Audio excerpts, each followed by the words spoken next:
Hello, in this video I'm going to show you how you can easily reboot your iPhone 17 Pro Max.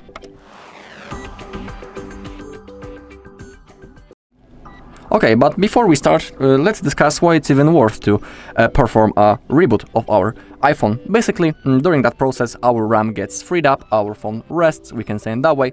And also, if you have little problems, for example, with a long time of opening the apps or some other issues, for example, that the whole app doesn't even want to launch, that is why the reboot can help.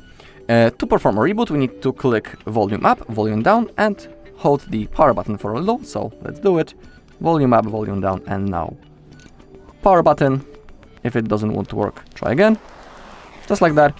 And now we are in the power menu, and now all we need to do is to simply slide to the right side until our phone turns off.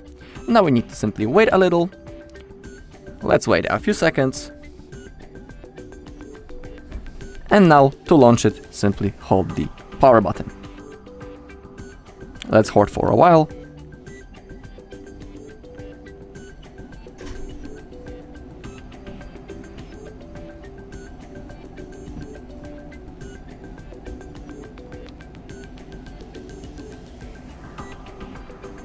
And if the Apple logo shows up on your screen, you can release your finger and now simply wait until your phone turns on. Alright, that's all in this video. Thank you all for watching. If you found this video helpful, please leave a like, comment and subscribe.